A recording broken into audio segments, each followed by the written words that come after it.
I'm Rex Taylor. Well, we're getting the meat on. We do about 100 pounds of sirloin tip roast. Been doing this for a long time. It's well over 20 years. It's an annual thing.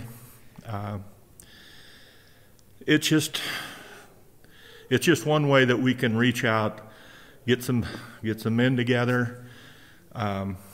I think we put on a pretty good meal, have some fellowship, put a little money in our scholarship money. For me, I'm not a real good one to get up in front of the congregation, but I feel comfortable preparing the meal. This year's a little different. We're not going to be able to get near as many people involved, but we've been able to reach out and get some guys involved that maybe don't do a lot within the church, through the year, but yet they always say, let me know if you need some help. And that's, for me, that's one of the best feelings, is to see some of these guys. And the fair stand is a lot the way, same thing. You get people together, and I remember when I was a kid, that's how we built this place. My folks, they served banquets, they served anything, they prepared meals for anything they could, and that was where a lot of the money came from to build this church. So I guess it's kind of instilled in me. You get together and you work together, and we'll get that meat on to cook, and by morning it'll smell pretty good in here if you like onions. It'll smell good. I just enjoy doing it. I really do. This is my church. I mean, it always has been.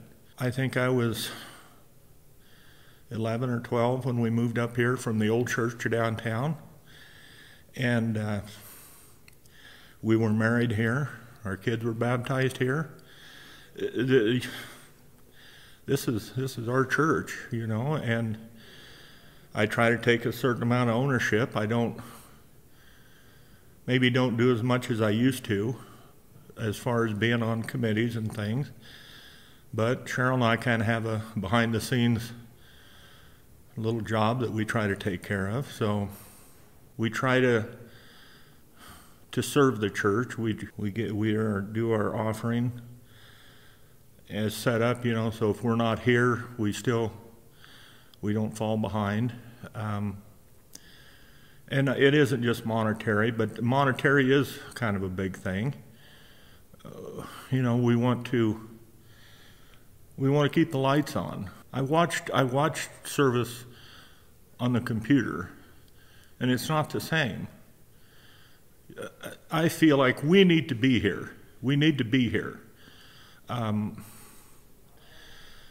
Cheryl and I both feel that way, because yes, it'd be, when I had my neck in the brace, it would have been so much easier to stay home, but we didn't. We just feel like we need to be here in person.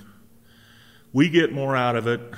We maybe don't contribute a lot to the service, but we're here. We're trying.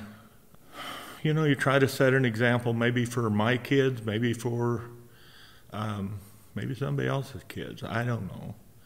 And that's why, we go out of our way to prepare communion so we can do it safely, but yet still have communion, because that's a very important part of our life, I think. I guess that's how I look at it. Our hope is that we can get people back in the pews. I don't think there's as much to be afraid of as there was. People are getting vaccinated. And we're all pretty much careful.